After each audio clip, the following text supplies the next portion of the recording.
এটা পড়ে গেছে কি পাউডার জন্য এক্সট্রিমলি সরি। কালকে ঠিক রাখা এখানে বসছিলাম। কোথায়? এই জায়গায় এই জায়গায় এই যে এখানে বসেছিল। ওর বলতে লজ্জাও করে না। আর এই যে সানসেট ভালোই লাগছে, চারিদিকে ধান ঠান না, দুই দিকেই ধান। দেখো বাবু, তোমার কেমন হেজার খাতে খাতে নিয়ে যাচ্ছি দেখো।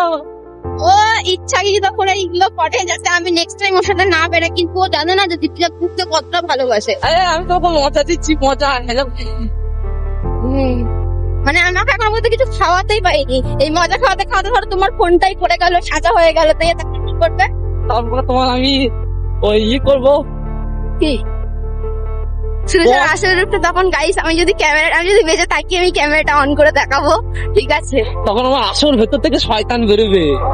ওকে রাখবে দেখ, ওইটা কোটা করে গেল, দেখ আমার মুখের কথাটা থেকেই গেল। এই যে এটা পড়ে গেছে, এই জায়গায় ভালো ভিডিও হবে বাবু, ফোন গাইড লাগিয়ে এটা দিচ্ছি। পড়ে গেছে। তো গাইস, এই জায়গাটা আমার খুব ভালো লেগেছে, এখানে এই ভিডিওটা চালু করবো। তুই মেলা নেট ঠেলা কি লেগে বাবু, এগুলো কি? পাউডার ঘেমে যাচ্ছি না, আর আমার একটু প্রবলেম হচ্ছে। তোমরা আমাকে একটু সাজেশন করো যে আমার মানে প্রচন্ড পরিমাণে গায়ে চুলকানি হচ্ছে, ঠিক আছে? মানে এই যে দেখতে পাচ্ছ, এই যে দানা দানা মতো এরকম আর কি বেরিয়ে গেছে সারা শরীরে আমার, র্যাশ টাইপসের। আমি জানি না ওটা আদেও র্যাশ না অ্যালার্জি, তো তোমরা একটুখানি আমাকে সাজেশন দিও এর জন্য, ঠিক আছে? কি করলে এগুলো আমার ঠিক হবে না, ডক্টরের সাথে আর কি আমি পরামর্শ নেবো, তো তোমরা একটুখানি বলো। তো গাইস তুমি কিছু বলবে? ক্যামেরাটা ধরো, হাতে ব্যথা করছে। তো গাইস, আজকে আমার সঙ্গে কে বেরিয়েছে দেখো। কে বেরিয়েছে, কত সুন্দর লাগছে আমার বউকে আজকে।